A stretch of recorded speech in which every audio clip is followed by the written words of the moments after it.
को मेंटेन कर रहा है, एक दूसरे से अलग करने की कोशिशें कर रहा है। कहीं ऐसा तो नहीं पॉलिटिकल पार्टी के लोग हमारे लोगों को एजेंट बना के तो नहीं? पार्टी सरकार में आई है, उसका विरोध किया है और हर एक पॉलिटिकल पार्टी से हमने अमेंडमेंट कानून बनाया जाए।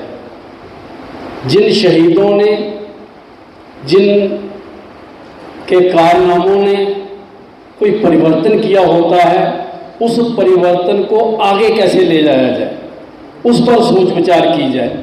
लेकिन जन आंदोलन करने में बहुत सी रुकावटें आती हैं। हो सकता है भगत अमरनाथ जी को भी आई हो सकता है भारत रत्न बाबा साहब भीमराव अंबेडकर को भी आई हो, लेकिन वो अटल अपने मिशन पर कायम रहे और वो उनके परिवर्तन पर आज हम लोग इकट्ठा हो रहे हैं।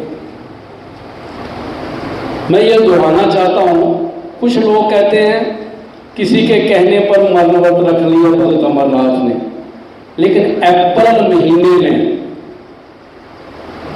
अंबेडकर भवन, अंबेडकर स्टेडियम दिल्ली के अंदर डिप्रेस्ड क्लासेस लीग का एक सम्मेलन था, राष्ट्रीय सम्मेलन। उस वक्त डिप्रेस्ड क्लासेस लीग के जो नेशनल प्रेसिडेंट थे बाबू जगजीवन लाल जी थे, और जो भगत अमरनाथ जी थे वो डिप्रेस्ड क्लासेस जम्मू कश्मीर के स्टेट प्रेसिडेंट थे। वो स्टेट प्रेसिडेंट की ओर से वो जो अप्रैल महीने में डिप्रेस्ड क्लासेस का सम्मेलन था उसमें बोलने के लिए गए थे, जिसकी चीफ गेस्ट जो थी उस वक्त की प्रधानमंत्री इंदिरा गांधी जी थी। तो जब भगत साहब को टाइम मिला तो भगत साहब ने अपने भाषण में, ये रिकॉर्डेड है, उन्होंने अपने भाषण में कहा, मैडम प्राइम मिनिस्टर, कि जो भारत रत्न दिवस था भगत अमरनाथ शहीद का और बड़े उल्लास से मनाया जा रहा है और उनके लाइफ और मिशन पर बात हो रही है। उनका मिशन था जन आंदोलन, जो भी उन्होंने किया, जो रिजर्वेशन चैप्टर जम्मू कश्मीर में स्टार्ट हुआ उनका बलिदान देने से हुआ। 1970 में उन्होंने बलिदान दिया था। उसी बातों पर कॉन्फेडरेशन काम कर रही है और आगे जन आंदोलन बनाने की हमारी इच्छा है, जिसमें SC, ST, OBC and minorities में सिख, क्रिश्चियन और मुसलमान हमारे साथ हैं। जो आज फंडामेंटल राइट्स को बदलने की बात कर रही है, इक्वलिटी की बातें नहीं हो रही, संविधान को तब्दील करने की बातें हो रही हैं और मनुस्मृति लागू होने की बातें हो रही हैं। इन चीज़ों को हम होने नहीं देंगे और जो राइट्स हैं हमारे लोगों के, रिजर्वेशन, प्रमोशन है, रिक्रूटमेंट है, प्राइवेट ला दिया है, इन सब चीज़ों को लेके जन आंदोलन बनाया जाएगा, लोगों को बीच में जाया जाएगा। और ये जो सरकारें रियासत की या देश की, अगर ये अपना पैनल जो है अपने आइडियाज़ जो है चेंज करने के, कॉन्स्टिट्यूशन पूरे अधिकार लागू नहीं देते, तो एक जन आंदोलन बनाया जाएगा। जैसे जे फंडामेंटल राइट्स बदलने की बातें कर रहे हैं, राइट्स ऑफ इक्वलिटी की बदलने की, एजुकेशन जो बदल ही दी है इन्होंने, प्राइवेट सेक्टर ला दिया है, गरीब कहाँ पढ़ेंगे। और जो डाटा है बहुत कम है कि जो अभी तक इन्होंने इम्प्लीमेंट किया है। आज हम सरकार को फिर रेजोल्यूशन पास हुआ है कि उनके नाम पर एक स्मारक बनाया जाए, आज के दिन की छुट्टी दी जाए और कॉन्फेडरेशन की सोच है कि एक जन आंदोलन बनाया जाए SC, ST, OBC और माइनॉरिटीज़ का। जय भीम, जय भारत।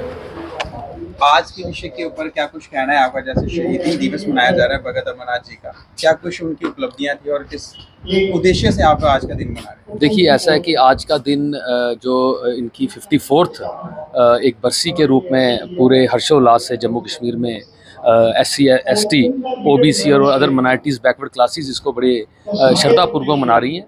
हमारा भी योगदान सिख कम्युनिटी का भी एक फ़र्ज़ था। जैसे कि पिछले साल 53rd जो इनकी बरसी थी वो हमने बटोत में इनके परिजनों के घर में ही मनवाई थी, तो हमें उस दौरान हम इनके साथ जुड़े। तो आज हम यहाँ पे मुट्ठी में जो प्रेम रिजॉर्ट में इन्होंने ये कार्यक्रम रखा है कॉन्फेडरेशन की तरफ से, हम यहाँ पे इनके साथ यहाँ पे मौजूद हैं और हमारा यही मानना है कि ये जो शहीदी है, ये शहीदी का बहुत बड़ा मकसद था और ये मकसद आज जन जन तक पहुंच चुका है, क्योंकि 42 वर्ष की उम्र में उन्होंने इतने बड़ी उपलब्धि करके दिखा दी कि 8, 9, 10 दिन उन्होंने ये जो fast unto death civil secretariat के बाहर रखा अपनी मांगों को मनवाने के लिए। एक डेमोक्रेटिक सेटअप दिखाता है उनका माइंडसेट भी दिखाता है किस सोच के वो व्यक्ति थे। तो आज उनको पूरा जम्मू कश्मीर क्या पूरा हिंदुस्तान याद कर रहा है। हम भी उनको याद करने में सिख भाईचारा भी उनके साथ खड़ा है। आगे कोई भी आंदोलन, कोई भी ऐसा कार्यक्रम इस ऑर्गेनाइजेशन के थ्रू हमें मिलेगा, हम बढ़ चढ़ के हिस्सा लेंगे, ये हमारा मानना है। शहीद अमरनाथ भगत जी जो है उन्होंने क्यों शहीदी दी थी, किस चीज को लेकर? देखिए, वो जो हमारी बैकवर्ड और डिप्रेस्ड क्लासेस थी, उनके जो हक हकूक थे, जो काफ़ी देर से 370 लगने के बावजूद इस रियासत में वो सेंटर से जम्मू तक नहीं पहुंच पा रहे थे, उसके हक के लिए उन्होंने पहले वो दिल्ली की सरकार से मिले, जब उनको वहाँ से आश्वासन नहीं मिला, फिर वो जम्मू कश्मीर में आकर उन्होंने ये जो भूख हड़ताल रखी थी अपने लोगों के लिए, उनके जो राइट्स थे, जैसे कि उनकी रिजर्वेशंस थी, उनके लिए उन्होंने ये जो भूख हड़ताल रखी, और उसी की वो बाद में बलि चढ़े कि उन्होंने अपने लोगों के लिए अपने प्राणों की आहुति दे दी। क्या उनको आप एक क्रांतिकारी नेता के रूप में भी देखते हैं? बिल्कुल, वो क्रांतिकारी भी हैं और हमारे लिए एक स्तंभ है के रूप में, क्योंकि मैं आपके जरिए गवर्नमेंट को भी अपील करना चाहता हूं कि ऐसे व्यक्तियों को आगे लाने की ज़रूरत है, उनकी सोच को आगे लाने की ज़रूरत है, उनके सिलेबस को किताबों में लगाने की ज़रूरत है। उन 42 साल की उम्र में उन्होंने यहाँ पे तो बहुत बड़े बड़े दावे करने वाले हमारे लीडर मिल जाते हैं कि हम भूख हड़ताल रखेंगे लोगों के लिए, उन्होंने ये चीज़ करके दिखाई और अपने लोगों की जो बातें थी, उनकी जो रिजर्वेशंस थी, उनकी जो दिक्कतें थी, तकलीफें थी, वो उन्होंने अपने प्राणों की आहुति देके सरकार से मनवाई। तो क्या मैसेज देना चाहेंगे जाते जाते? हमारा यही मैसेज है कि मिलजुल के भाईचारे से रहा जाए, जितने भी लोगों के दुख दर्द हैं, तकलीफें हैं, गवर्नमेंट्स उनके ऊपर ध्यान रखे, क्योंकि गवर्नमेंट जो होती है वो माँ बाप के साये की तरह होती हैं किसी भी अपने सिटीजन के ऊपर। तो ऐसी ज़रूरतें ना लोगों को आन पड़ें कि लोग आंदोलन को ये रूप बना लें, उनकी चीज़ें सुनी जाएं और उनके ऊपर अमल किया जाए, यही मेरी अपील रहेगी और लोगों के साथ भाईचारा बनाने की अपील रहेगी। धन्यवाद।